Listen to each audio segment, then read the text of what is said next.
I am sorry पापा, English के ये 4 शब्द लिखकर जिंदगी को खत्म कर दिया। क्या जीवन वाकई इतना सस्ता है? क्या जिंदगी का मोल सिर्फ इतना ही है? 3 नाबालिग बहनों ने जो कदम उठाया उसने सबको झकझोर कर रख दिया और सोचने पर मजबूर कर दिया। आखिर हम अपने बच्चों को क्या शिक्षा दे रहे हैं, उन्हें क्या संस्कार दे रहे हैं? क्या ये वाकई महज सामूहिक सुसाइड का मामला है या फिर इस घटना के और तह पर जाने की जरूरत है? चलिए इस पूरे मामले को विस्तार से समझते हैं। नमस्कार, मेरा नाम है संदीप ओझा और आप देख रहे हैं ना उत्तर प्रदेश। बच्चा रो रहा है, चुप कराना है। आसान रास्ता क्या करना है? मोबाइल पकड़ा दो। थोड़ा बड़ा हुआ, दोस्तों का हवाला दिया, थोड़ा जिद किया, आपने क्या किया? मोबाइल दिला दिया। 2 साल की उम्र के बच्चों को स्मार्टफोन पकड़ाया जा रहा है, उसे वीडियो देखने के लिए प्रमोट किया जा रहा है ताकि हम डिस्टर्ब ना हो।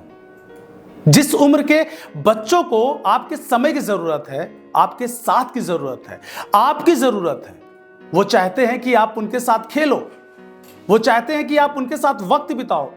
उनकी पूरी दुनिया आप होते हैं और आप चाहे या अनचाहे उन्हें दूसरी दुनिया में धकेल रहे होते हैं। आप क्या कर रहे हैं? उन्हें फोन पकड़ा रहे हैं ताकि बच्चे को डिस्ट्रैक्ट किया जा सके।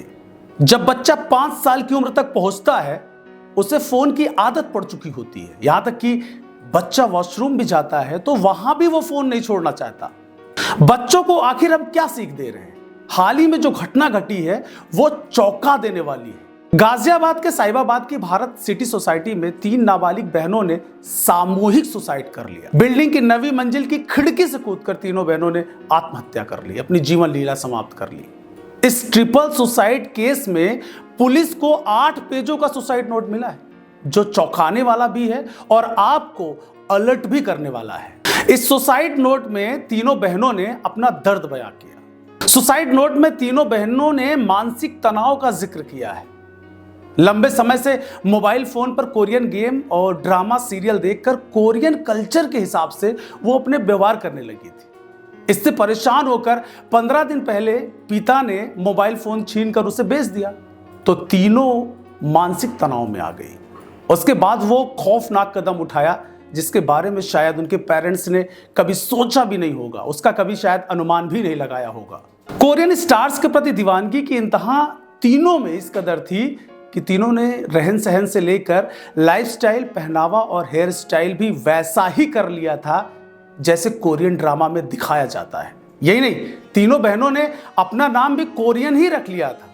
अब ये मारिया, एलिजा और सिंडी, हालांकि ये इनका वास्तविक नाम नहीं है, बल्कि ये नाम कोरियन ड्रामा से प्रेरित होकर उन्होंने खुद रख लिया था।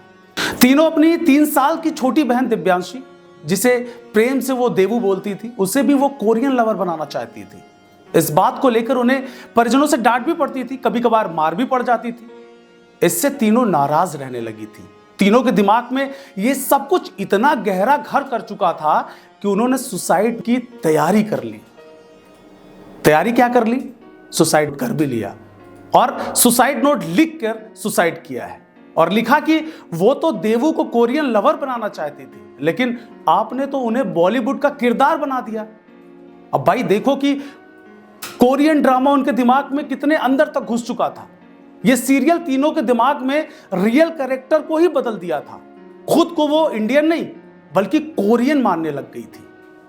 कोरियन वेब सीरीज के कैरेक्टर को ही अपना रिश्तेदार मान चुकी थी। लीनो और कुइना, भाई ये भी वास्तविक नाम नहीं है, बल्कि ये कोरियन ड्रामा के कैरेक्टर के नाम है जिन्हें ये तीनों अपना भाई और बहन मानते थे। वही घर पर अक्सर रहने वाली छोटी मासी टीना को वो मम्मी कहती थी। बाकायदा इस बात का उन्होंने सुसाइड नोट में जिक्र किया है। कोरियन सामग्री को देखकर वो कोरियन स्टार्स के प्रति भावनात्मक रूप से इतना समर्पित हो गई थी कि उन्हें ही अपना सब कुछ मान लिया था। वही खासकर कोरियन स्टार्स के पॉप के प्रति तीनों की इतनी दीवानगी थी कि कुछ भी भला बुरा सुनने को वो तैयार नहीं थी। उन्हें राशि नहीं आता था कि उनके बारे में कोई गलत बोले। अब देखिए, इस केस में पहले बच्चों को मोबाइल की दीवानगी को पेरेंट्स के तरफ से बढ़ावा दिया गया। जब बात हाथ से निकलती दिखी तो सख्ती बरतनी शुरू कर दी। अगर यही सख्ती शायद बचपन में दिखाई गई होती तो शायद आज तीनों बहन जिंदा होती, शायद आज एक परिवार उजड़ने से बच जाता।